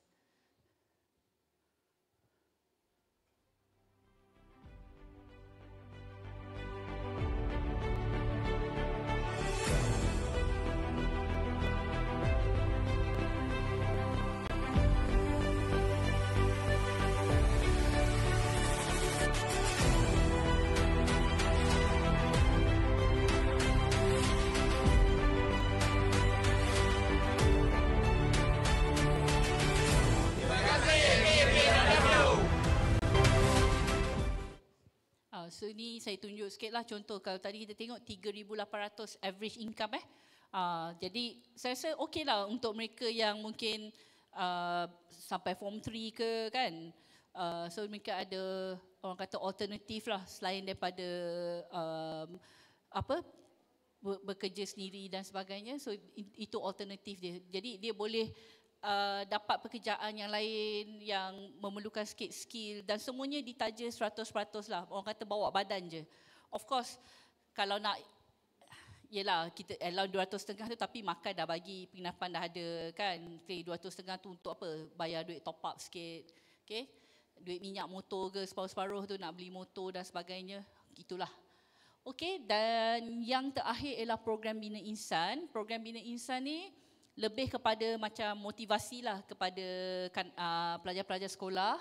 Okey, sebab kita faham dia untuk meningkatkan jati diri dan pembinaan sasiah untuk golongan miskin-miskin Tegar lah. Kebanyakannya bila kita tengok yang golongan miskin-miskin Tegar ni kadang-kadang mereka ada low self-esteem satu, ataupun mereka kurang pendedahan kepada dunia luar. Dia tak merasalah mungkin kalau anak-anak yang daripada keluarga yang mampu kan. Kalau dia duduk di kampung, merasalah dapat tengok bandar dan sebagainya. Okay, so inilah program. Selain daripada motivasi, kita bawa jugalah mereka ke institusi pengajian tinggi untuk motivate diorang untuk kata lepas sekolah ni ada lagi tempat yang kita boleh belajar, sama belajar. Dan kadang-kadang kita bagilah buat lawatan juga. Contohnya macam di Pahang kan, kalau duduk di kampung-kampung, jadi dia bawa pergi ke Kuantan, ada menara Kuantan, dia bawa pergi makan kat situ. Jadi mereka rasa seronok jugalah. Okay? Selain daripada motivasi, kita bagi pendedahan dan kadar dia sehingga RM1,000 lah. Okay? So kita akan pilih daripada peserta yang menerima rumah ataupun dekat kampung tu ataupun di sekolah lah. Selalu kita berhubung dengan sekolah. Mana pelajar-pelajar yang miskin yang kita kata boleh kita bagi pendedahan macam inilah, okay, program motivasi dan sebagainya. Dan kemudian lepas mereka dah pergi kursus Bina Insan tu, mereka boleh juga minta untuk PLKK tadi ataupun program peningkatan pendapatan ataupun disambung di program-program akademik yang lain. Puan-puan semua pernah dengar Giat Mara? Giat Mara banyak kursus-kursus skill. Juga dia tak perlukan sebarang kelayakan akademik. Macam di KK ni, dia ada satu kursus yang dia panggil kursus barista untuk buat kopi. Jadi dia boleh belajar buat kopi, lepas tu boleh mohon kerja dengan Zeus ke, Starbucks ke, dan mereka ada kafe dia sendiri yang dia buat ni. Tapi Giat Mara ni setiap parlimen ada satu, cuma kursus-kursus yang ditawarkan berbezalah ikut parlimen. Dia tengok kawasan, apa keperluan kawasan tu. Okay? Jadi boleh juga masuk ke Giat Mara lepas habis ni. Jadi apa yang kita nak terapkan dia boleh nampak di luar daripada dunia dia. Kalau dia tak pernah keluar daripada kampung ke dan sebagainya. Ni kita nak bagi pendedahan lah. Okay, sama juga penerima dan tahap kesihatan yang baik dan tidak terlibat dengan penyalahgunaan dadah lah. Okey. Dan ini kita punya ni kecemerlangan keluarga, pembangunan minda sasiah dan juga motivasi lah kita ke arah perubahan sikap. Tapi puan-puan pun maklumkan perubahan sikap ni dia bukanlah boleh dicapai dalam masa sehari dua. Kalau tak kita banyak benda yang mudahlah macam adik-adik kat UiTM pun tahu kan, kita nak ubah sikap orang ni bukan senang. Okay? So dia memakan masa dari segi attitude dan sebagainya. So ini salah satu usaha, tapi orang kata nak kata 100% garanti tu taklah. Tapi sekurang-kurangnya kita berharap dapat membuka minda dia sikit. Okay, tak naklah. Saya sendiri, yalah kita kata zaman moden, tapi saya pernah jumpa budak-budak yang umur 13 tak nak pergi sekolah. Kenapa tak nak pergi sekolah? Nak kerja. Tak minat nak pergi. Saya pun tak faham. Macam saya dulu tak fikirlah nak tak pergi sekolah kan. Tapi sebab mungkin saya dibesarkan di kalangan orang yang semua mengejar kejayaan akademik kan. Tapi kalau dia dekat kampung, memang yang saya jumpa tu orang kampung kan. Pada dia macam tak apa, tak sekolah pun boleh hidup juga kan. Dia tengok orang keliling dia. Okay? Mungkin boleh hidup masa itulah. Lepas tu saya dengar umur dia 16 tahun dah kahwin. Perempuan lah. Okay? So bukanlah salah ke apa kahwin umur 16 tahun, tapi there's life beyond marriage lah saya kata. Okay. Nanti kalau saya share nanti dah jadi pandangan peribadi pula, marah Cik Jara ni. Okay. Macam adik-adik UiTM dah belajar tinggi, kerjalah dulu. Okay.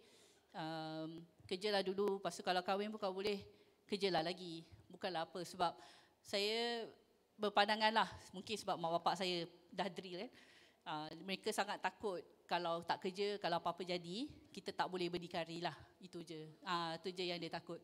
Okay? Kalau suami curang ke, kan banyak term-term kan. Tak apalah, nak cerai-cerai lah. Saya ada kerja. Contohlah macam tu kan. Bukanlah belagak, tapi macam apa-apa adalah safety net. Nanti saya takut kalau cakap macam ni ada yang kata, oh suri rumah tu tak bermakna. Bukan. Boleh je. Sebab mak saya pun seorang yang bekerja. Dia pun belajar tak tinggi. SPM je, tapi dia kerja. Sampai umur dia bersara lah. Bapa saya pun suruh dia kerja juga. Sebab takut apa-apa jadi kan. Mungkin suami baik, tapi kemudian dia meninggal. Ataupun suami baik, tiba-tiba kena buang kerja kan. So itulah, selingan sikit Okay. Itu daripada saya lah. Tapi okay, so ni saya tunjuk sikit lah video apa kita buat untuk PBI. Program BINIS. Ni kita buat di Sarawak.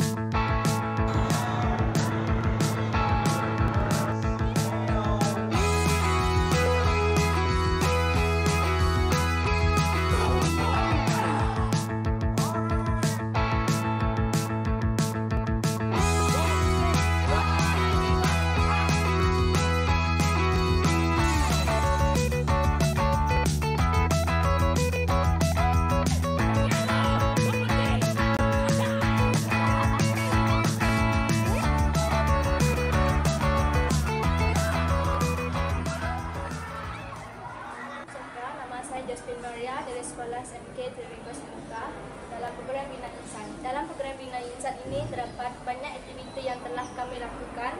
Terutamanya saya menyukai aktiviti art drawing kerana saya dapat mengenali diri saya sendiri. Terima kasih kepada coach dan KK, DW dan Max. Terima kasih. Bye-bye.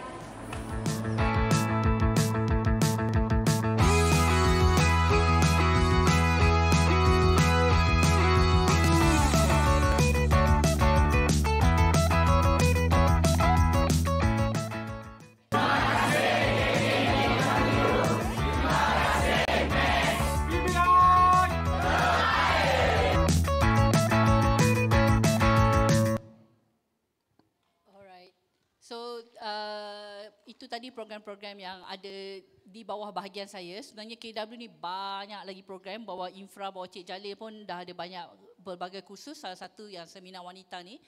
Tapi yang tu yang tadi di bawah bahagian saya sebab kita fokus pada pembasmian kemiskinan. Jadi macam saya terangkan tadi, peranan puan-puan semua adalah untuk bantu kami mengenal pasti di lapangan siapakah orang-orang yang layak dibantu. Okay? Dan ni adalah QR code untuk permohonan direct kepada kementerian. Okay? Google Form ataupun kami punya sistem untuk PPRS. tak ada bayaran tak ada nanti hujung tu bila isi tak ada pun QR please make a payment credit card ke apa tak ada. Semua ni percuma. Okay, kalau ada orang nak scam tuan-tuan puan-puan, adik-adik semua, tak betul tak ada satu sen pun kita ambil. So ni borang-borang permohonan.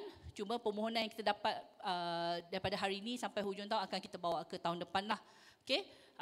So ni ada QR code dan saya rasa saya ada bagi slide juga kat Ursti, ada QR code ni. Bolehlah nak sebarkan pada kawan-kawan ataupun orang kata masyarakat dekat kampung ataupun di kawasan puan-puan semua, adik-adik bolehlah.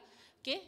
Kalau ada yang layak ataupun berminat nak mohon Okay, dah ambil gambar semua tapi slide pun ada. Okay, yang ni Dan ni alamat email kami lah. Saya tak bagi phone number sebab nanti 8 juta orang message nanti saya tak boleh jawab. Ni untuk inilah saya semua yang tadi tu boleh tanya saya. Okay, untuk PPRS 2 pegawai ni Program Peningkatan Pendapatan Cik Azrin, Cik Faiz dan PLKK tu Puan Dalila dengan Cik Nur Aida lah. Okay. So boleh kalau ada apa-apa soalan ke apa ke boleh email lah. Okay. Dan terima kasih. Saya boleh buka untuk soalan lah. Yang tadi tu gambar office kami. Nanti satu hari ajak Cik Jalil sponsor lah pergi kursus dekat Putrajaya pula.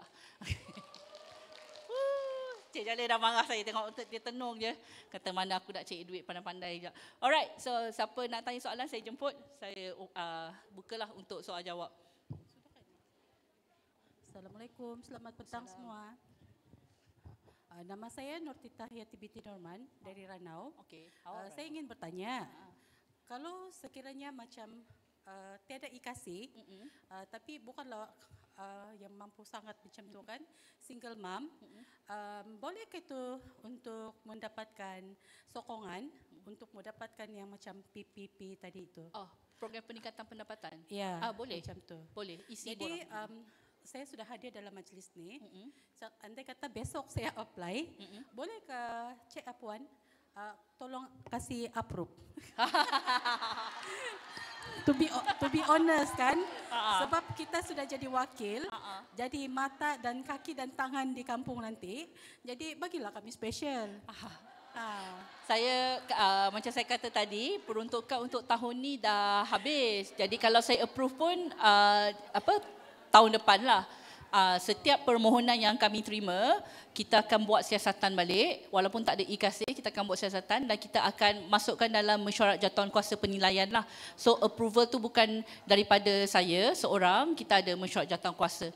So kalau approve pun selalu kita akan buat dalam bulan 3 atau bulan 4 tahun depan. Tak apa, Puan apply dulu. Nanti besok saya cakap dengan pegawai in charge, ekstrik nama Puan kalau layak. So pergi buat siasatan dulu. Kami siasat dulu sebab tak ada ikasih kan. Tapi saya tak janji tu dapat jadi YB pula saya ni. Okey. Saya tak nak, saya berkata tak janji saya tak boleh janji. Sebab dia kelulusan by mesyuarat jawatan kuasa. Sebab semalam dengar kan SPRM, jadi bila kelulusan tu oleh jawatan kuasa, dia tak adalah boleh mengurangkan sikit lah elemen-elemen ni. Kalau macam saya, mungkin Puan ni datang, Cik Nazila saya bagi RM50 tolong approve kan. Kalau jawatan kuasa, ramai dia nak bayar RM50 tu dah jadi RM1,000 dah. Baik dia guna duit tu beli mesin je. Okay, jadi itu sebab kerajaan, semua orang kata, kenapa kerajaan ni suka buat jawatan kuasa? Sebab tu. Supaya ada keterusan lah kita bawa bincang dalam mesyuarat.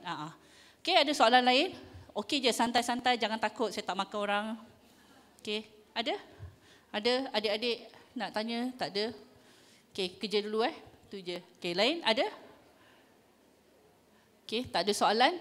So kalau tak ada soalan, saya ucapkan terima kasih atas perhatian puan-puan dan adik-adik semua untuk sesi pada kali ini. Saya berharap dapat bantulah macam saya kata tadi untuk menjadi untuk menyampaikan program-program ni dan juga bantu kamilah kenal pasti mana golongan-golongan miskin yang perlu kami bantu sebab macam saya katalah tak terdaya nak pergi ke semua 26,000 kampung di seluruh Malaysia. Okay, jadi terima kasih atas perhatian dan have a good time lah dalam kursus ni. Terima kasih.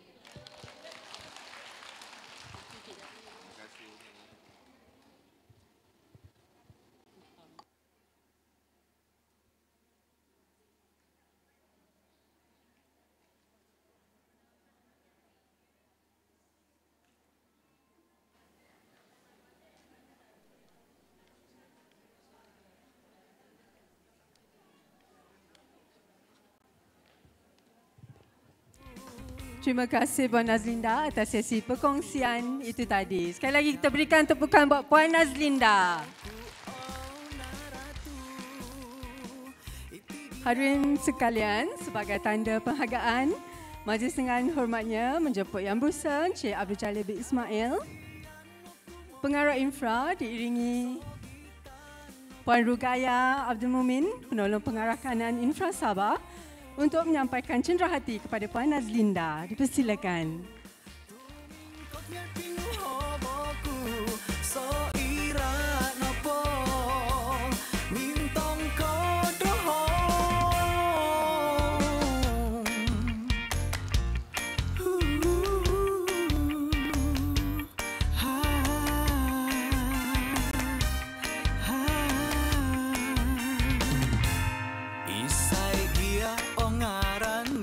Terima kasih Puan Nazlinda, terima kasih kepada Tuan Pengarah Infra dan juga Puan Rugaya. Hadirin sekalian, sebelum majlis kita berakhir, malah kita nikmati dulu persembahan daripada Malahani Felas Band. Sekali lagi sama-sama kita nikmati.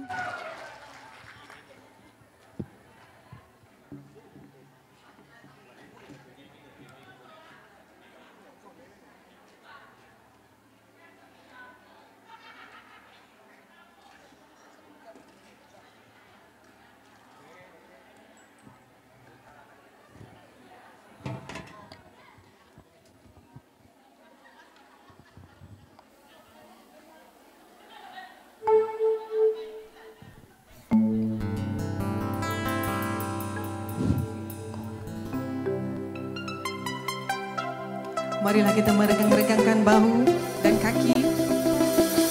Sudah minum kopi? Ai, lemah aja bunyi tu. Sudah minum?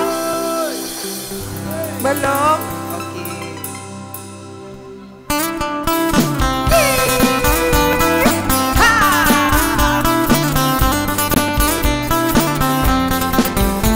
Marilah kakak-kakak.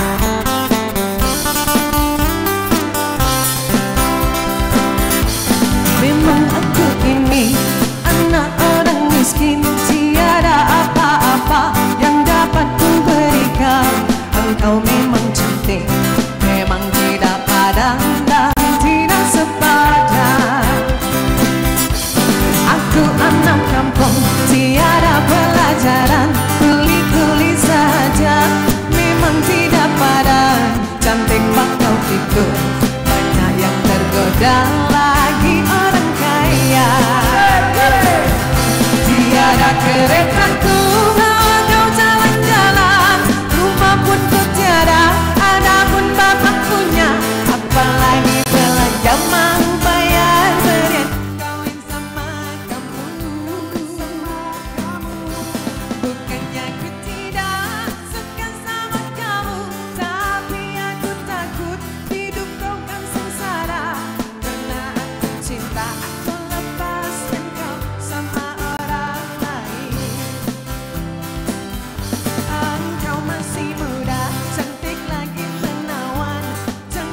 Ready?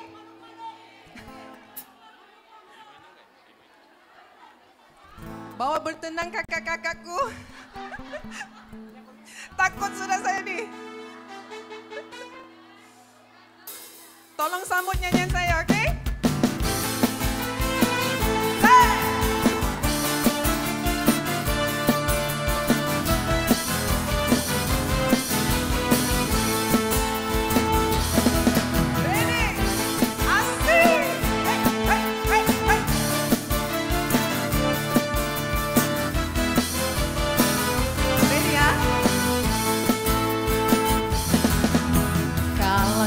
Sudah membara, rindu jadi menggebu-gebu.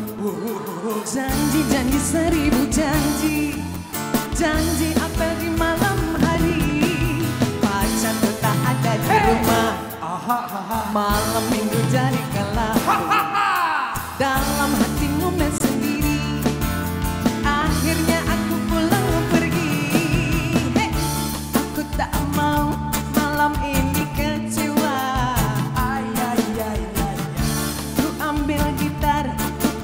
Teman-temanku suka-suka nyanyi di pinggir jalan, suka-suka joget di pinggir jalan, bernyanyi walau bukan dengan asli, yang penting goyangnya, berjoget walau bukan dengan asli, yang penting kita bisa.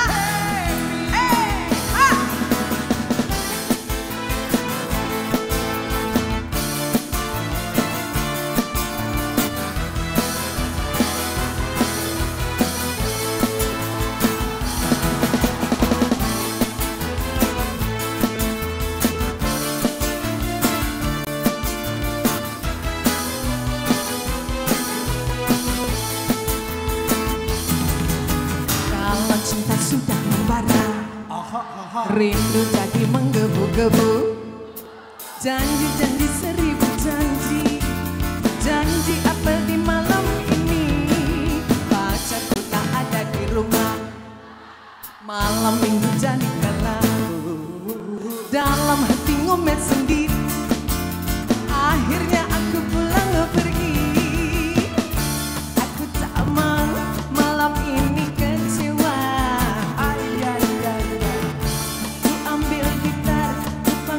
Teman-temanku semuanya suka-suka nyanyi di pinggir jalan, suka-suka joget di pinggir jalan, bernyanyi walau bukan dangdut asli, yang penting goyangnya, berjoget walau bukan dangdut asli, yang penting kita bisa.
Terima kasih diucapkan kepada Malahani Fellas Band atas persembahan yang dipersembahkan.